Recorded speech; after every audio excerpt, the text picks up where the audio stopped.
ಸೂರ್ಯ ಕೃತ್ತಿಕ ನಕ್ಷತ್ರದಲ್ಲಿ ಸಂಚಾರ. ಈ 3 ರಾಶಿಗೆ ಅದೃಷ್ಟದ ಸುರಿಮಳೆ. ಶಾಸ್ತ್ರದ ಪ್ರಕಾರ ಗ್ರಹಗಳ ರಾಜನಾದ ಸೂರ್ಯನು ಒಂದು ನಕ್ಷತ್ರದಿಂದ ಮತ್ತೊಂದು ನಕ್ಷತ್ರಕ್ಕೆ ಚಲಿಸಿದಾಗ ಪ್ರತಿಯೊಂದು ವ್ಯಕ್ತಿಯ ಜಾತಕದಲ್ಲಿ ಮಹತ್ವದ ಬದಲಾವಣೆಗಳನ್ನು ತರುತ್ತಾನೆ.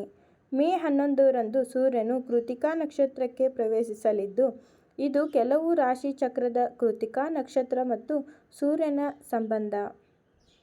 ಕೃತ್ತಿಕಾ ನಕ್ಷತ್ರದ ಅಧಿಪತಿ ಸೂರ್ಯನೇ ಆಗಿದ್ದು, ತನ್ನದೇ ನಕ್ಷತ್ರದಲ್ಲಿ ಸೂರ್ಯನ ಸಂಚಾರವು ಅತ್ಯಂತ ಶಕ್ತಿಶಾಲಿಯಾಗಿರುತ್ತದೆ.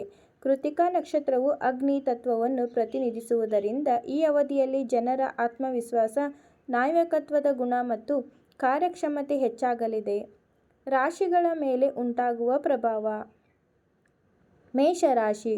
ಸೂರ್ಯನ ಈ ಸಂಚಾರವು ಮೇಷರಾಶಿಯವರಿಗೆ ವೃತ್ತಿ ಜೀವನದಲ್ಲಿ ಉತ್ತಮ ಪ್ರಗತಿಯನ್ನು ತರಲಿದೆ. ದೀರ್ಘಕಾಲದಿಂದ ಬಾಕಿ ಉಳಿದಿರುವ ಕೆಲಸಗಳು ಪೂರ್ಣಗೊಳ್ಳಲಿದ್ದು, ಸಮಾಜದಲ್ಲಿ ಗೌರವ ಮತ್ತು ಪ್ರತಿಷ್ಠೆ ಹೆಚ್ಚಾಗುವ ಸಾಧ್ಯತೆಯಿದೆ.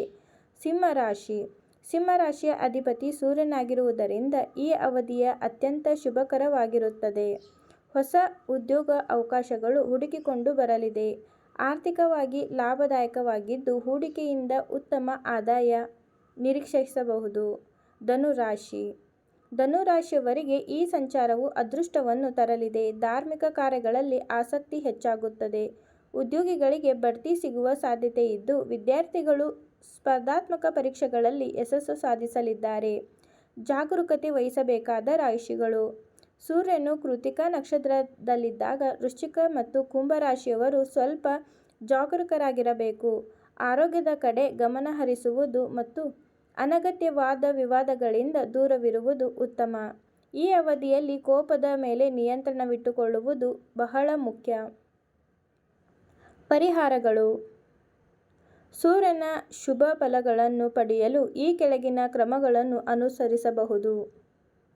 ಪ್ರತಿದಿನ ಸೂರ್ಯೋದಯದ ಸಮಯದಲ್ಲಿ ಸೂರ್ಯನಿಗೆ ಅರ್ಘ್ಯವನ್ನು ಅರ್ಪಿಸಿ.